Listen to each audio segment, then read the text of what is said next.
안녕하세요. 주불리 김병주입니다. 지난 영상에서 이지스 구축함을 중심으로 해군의 수상함을 알아봤죠. 지난 영상에 이어 오늘은 해군의 엄밀한 무기, 잠수함을 낱낱이 파헤쳐 보겠습니다. 오늘 또 해군 전력의 전문가 권영민 제독님을 모셨습니다.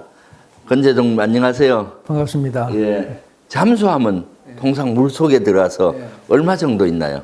예, 재래식 잠수함 같은 경우에는 축전지만 있으면 한 2, 3일 정도 있을 수 있습니다. 그리고 AIP 체계를 만약에 갖고 있으면 이걸 공기 불요 장치라 그러는데 한 2 내지 4주 정도 있을 수 있습니다. 아, 오래 있네요. 핵추진 잠수함은 더 많이 있죠.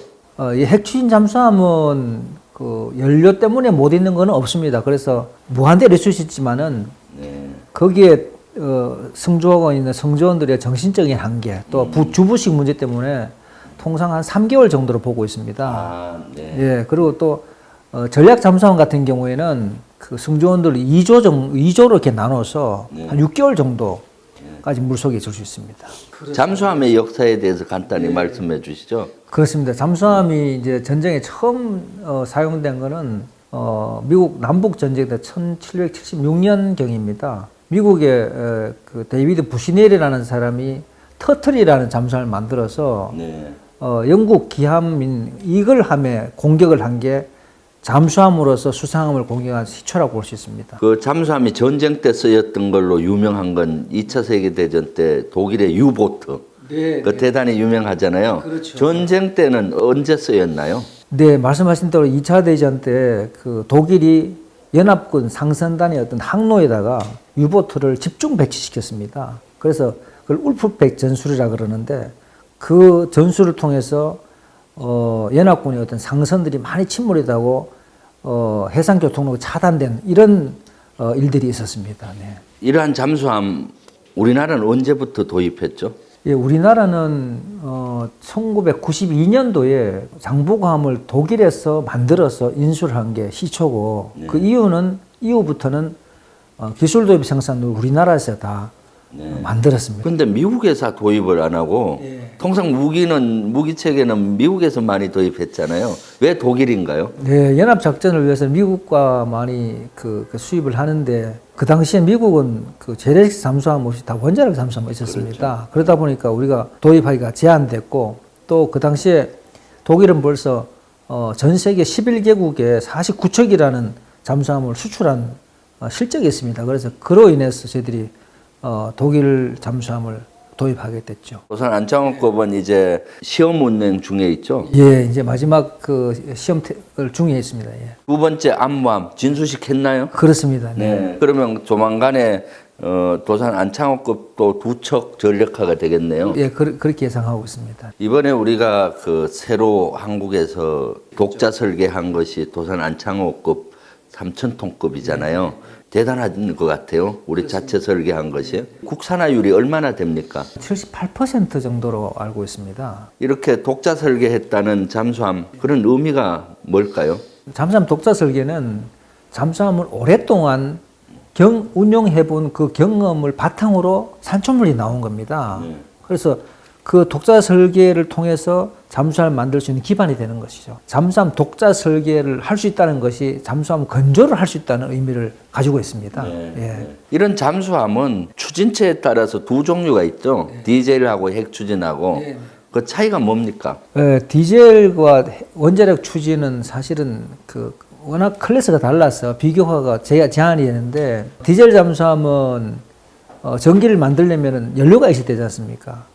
그 연료를 다 써버리면 충전을 해야 되는 이런 잠수함이 디젤 잠수함이고 원자력 추진 잠수함은 그 원자력 에너지를 사용하니까 무한대로 물속에서 있을 수 있죠. 지금 핫한 이슈 중에 하나가 우리도 원자력 잠수함을 가져야 된다.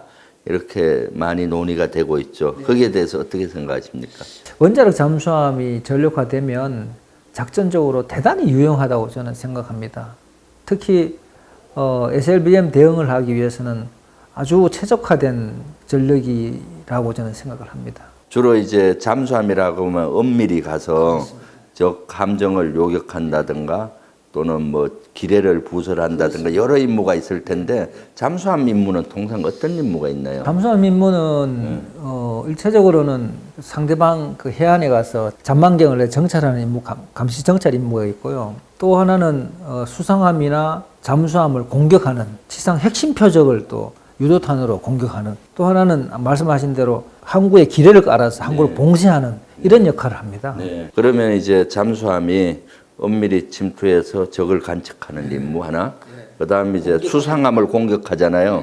그때 공격하는 방법은 백상어로 하죠. 백상어는 사거리가 한 몇 킬로 정도 날아갑니까? 사거리 개념보다는 속도로 몇 분간 쓸 수 있다 이렇게 되어 있습니다. 그래서 백상어로 공격을 함정 공격을 하고 잠수함과 잠수함끼리도 교전하잖아요. 그때도 백상어가 쓰이죠.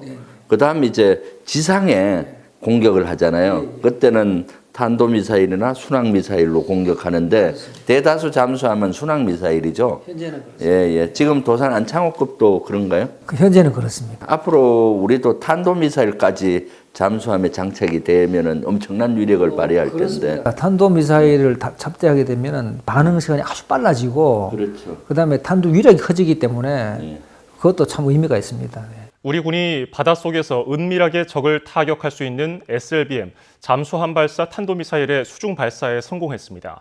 이로써 세계 8번째 SLBM 개발국이 된 셈인데, SLBM 발사에 성공한 3,000톤급 잠수함은 이달 중에 해군에 인도될 예정입니다. 잠수함이 눈이 없잖아요. 완전히 밀폐돼 있어서. 그럼 눈의 역할은 어떻게 하는 겁니까? 어떻게 적 잠수함을 찾고 적 함정을 찾나? 이것도 소나 방식인가요? 그렇습니다. 잠수함에는 그 말씀하신 대로 눈이 여러 개가 달려 있습니다. 그런데 잠수함이 상대방을 그 적 잠수함을 알 수 있는 방법은 크게 나눠서 두 가지인데, 하나는 적 잠수함 소리를 듣는 것이고요. 하나는 내가 음파를 보내서 거기 잠수함에 맞고 돌아왔을 때 위치를 아는 것입니다. 그런데 이건 장단점이 있는데, 적 잠수함 소리를 듣는 것은 내 위치를 적 잠수함한테 발각이 안 되는 것이고, 내가 음파를 발사하면 그 즉시 발각이 됩니다. 그래서 음파는 정말 중요할 때 반드시 음파를 보내야 될 때만 사용을 합니다. 이렇게 보면 밀폐되어 있어서 눈이 없죠. 대신 기가 발달되어 있는 경우네요. 잠수함은 개별적으로 운영될 수도 있고 수상함과 같이 운영할 수도 있잖아요. 어떻게 전술적으로 운영하나요?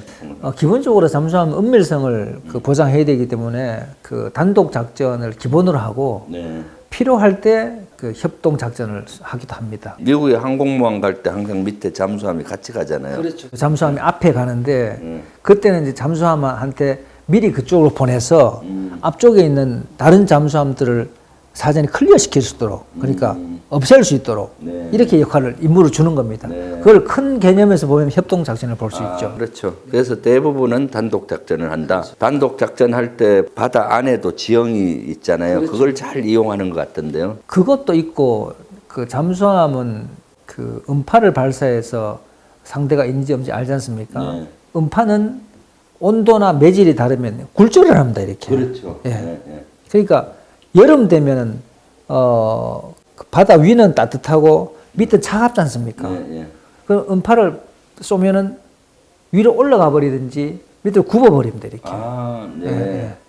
그래서 잠수함을 탐지하기가 아주 어렵죠. 잠수함에서 사실 한번 작전을 하게 되면은 그 산소가 부족하잖아요. 올해 지금 그 산소 체계는 어떻게 운영되나요? 그 잠수함이 물 속에 있을 때는 밀폐된 공간에서 그 승조원이 많으니까 숨을 쉬면 산소는 줄어들고 이산화탄소는 많아집니다. 그래서 이산화탄소는 정화해서 제거를 하고 산소는 실린더에서 일정 농도를 맞추도록 계속 이렇게 농도를 맞춰주죠.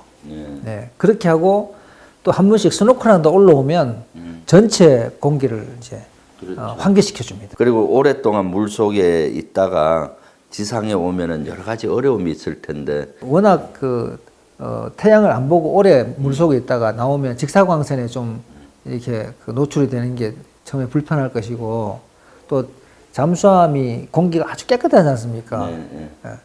그러다가 보니까 이제 나오면 이제 그 미세먼지들이 많으니까 좀 이렇게 기관지가 좀 안 좋아지고 이런 건 있다 그럽니다. 제가 군에서 오래 있었지만은 육해공군 통틀어서 봤을 때 잠수함 승조원들이 가장 어려운 환경에서 근무하는 것 같아요. 작전하고. 그래서 잠수함 승조원에 대해서 수당을 올려야 된다든가 이런 것들을 국회에서 많이 논의하고 노력하고 있는데 잠수함 승조원에 대한 복지라든가 이런 개선에 대해서는 어떻게 생각하세요? 예, 아주 시급한 문제라고 생각합니다. 그 잠수함 크기 때문에 그 생활 환경을 개선하는 것은 한계가 있습니다. 그래서 어떤 인센티브를 통해서 처우 개선하는 게 아주 그 시급한 문제라고 생각합니다. 의원님께서 많이 좀 도와주시기 바랍니다. 오늘 잠수함에 대해서 건재동님과 알아봤습니다. 끝으로 이 시간에도 불편한 환경 속에서도 애국심과 잠수함 승조원이라는 자부심을 갖고 맡은 바 임무를 다하고 계신 잠수함 승조원 여러분께 진심으로 감사드립니다.